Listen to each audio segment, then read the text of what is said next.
Now that developers are able to use Godot 4 to make and break things, there are more tutorial and example videos hitting YouTube than ever before.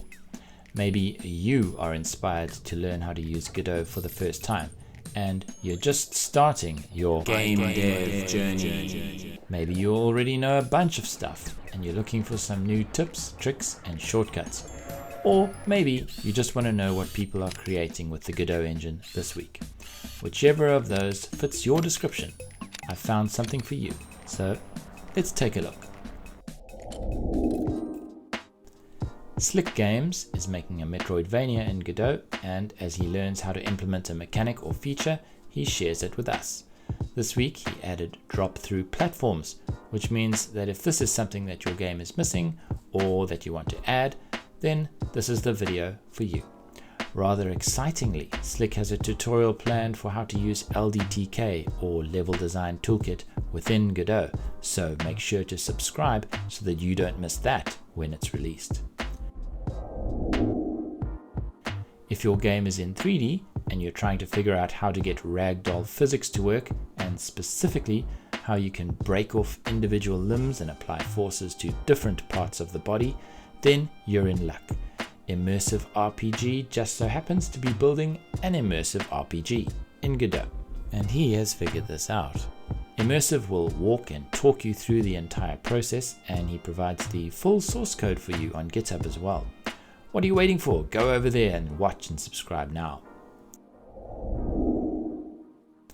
Perhaps you're getting to grips with programming and GDScript, or you had setter and getter functions all figured out in Godot 3.x and now they don't work in Godot 4.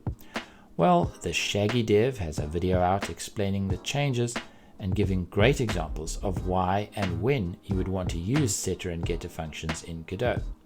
Reading the comments, this tutorial has been well received by the community, so go and watch it and add your voice to the many in the comments on TSD's channel. Procedural animation is pretty fancy, and it can be downright intimidating, especially if you're new to GameDev. If you want to see what all the fuss is about, and you're keen on making your own little animated head crab to walk around your screen in Godot 4, then head to Krig's vs GameDev's channel and watch the full video, because he goes into a lot of detail and you'll be amazed at what can be achieved so quickly in Godot 4. Definitely sub to Krig's to encourage him to keep these tutorials coming.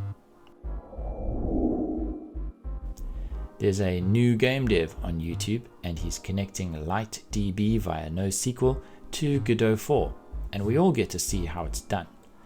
This is actually the second video in the series. It's quite a neat solution for storing game data in GDScript or C#, because it implements a single file database, so there's no need to implement a full server-based solution. These are really good tutorials and they don't have enough views, so get over there and encourage new game dev to keep making quality content for the Godot community. Finally, if you are brand new to Godot and you want to code along and make your first game, then MGDev has a tutorial series out where you can make your first platform game in Godot and have all the ins and outs explained to you as you go. We need more beginner-friendly tutorials like this to welcome beginners to the engine, so thank you MGDev for what you're doing. That's all for this week. Thank you for joining me, and I hope to see you all again next time.